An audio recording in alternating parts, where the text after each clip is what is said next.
Hello అండి రైతులందరూ నమస్తే.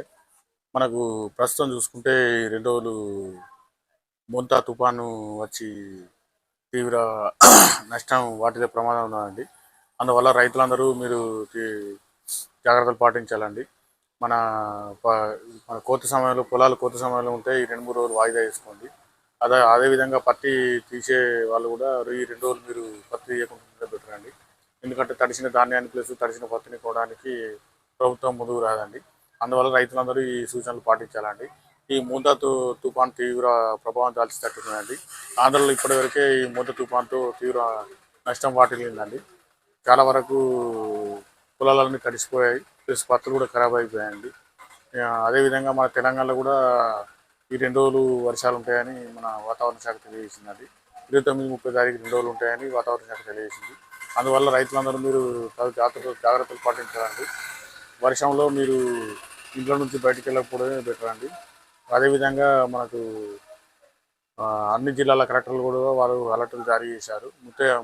చేపలు పట్టేవాళ్ళు ఈ 2 రోజులు చేపలు ముత్యకారులు ఈ 2 రోజులు చేపలు పట్టకుండా పోవడానికి సముద్రంలో పోకుండా ప్లస్ ఉండాలని వాళ్ళు అలర్ట్ జారీ చేశారండి. అందువల్ల రైతులందరూ మీరు ముఖ్యంగా గమనించి ఏంటంటే ఈ ముంత తుఫాను వల్ల రైతులు తీవ్ర నష్టం వాటిల్లే అవకాశం ఉన్నదండి. వాళ్ళు 6 నెలలు పంట పండించి కోత దశలో ఈ పంట అంతా వర్షం పాలే పరిస్థితి ఉన్నదండి. అందువల్ల రైతులందరూ ఆధారపడకుండా మీరు ఈ 2 రోజులు పంటల కోత సమయం ఉంటే ఈ వాయిదా వేసుకోండి. ఈ 2 రోజుల తర్వాత మీరు మళ్ళీ పంటలు మొదలుపెట్టుకోండి.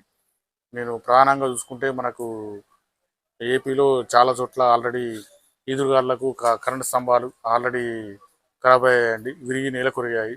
తుఫాను ప్రభావంలో రైతులు పెట్టుబడి శ్రమ 2 వృధా అయ్యాయండి.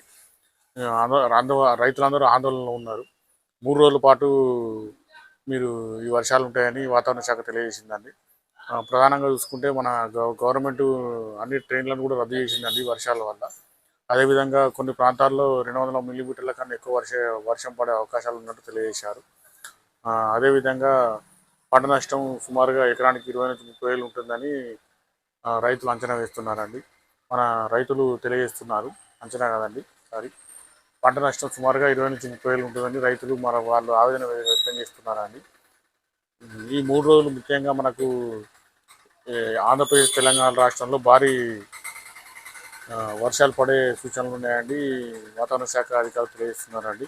అందువల్ల ఈ వాతావరణ ప్రభావం అత్యధికంగా మనకు ఆంధ్రలో చూసుకుంటే శ్రీకాకుళం, విజయనగరం, విశాఖపట్నం, అనకాపల్లి, కడప, కోనసీమ, కాకినాడ, నెల్లూరు, ప్రకాశం, చిత్తూరు ఈ జిల్లాల్లో తీవ్ర ప్రభావం చూసే అవకాశం ఉన్నదండి. అదేవిధంగా తెలంగాణలో చూసుకుంటే రెడ్ అలర్ట్ జారీ చేశారండి 3 మన జిల్లాలకు. ములుగు, కొత్తగూడెం, ఖమ్మం ఈ 3 జిల్లాల్లో రెడ్ అలర్ట్ ప్రకటించారండి. అందువల్ల మీరు రైతులందరూ ఈ 2-3 రోజులు వర్షాలు ఉన్నందువల్ల మీరు పనులన్నీ వాయిదా వేసుకొని ఇంట్లోనే ఉండాలని తెలియజేస్తున్నానండి. అదేవిధంగా ప్రభుత్వం కూడా నష్టపోయిన రైతులకు నష్టపరిహారం తెలియజేయాలని నేను మా ఛానల్ ద్వారా ప్రభుత్వాన్ని కోరుతున్నానండి. మా ఛానల్ సబ్స్క్రైబ్ చేయండి, లైక్ చేయండి, షేర్ చేయండి. ఈ వార్తను ఒక 100 మందికి తెలియజేయడం వల్ల మిగతా రైతులకు కూడా ఉపయోగకరంగా ఉంటుంది.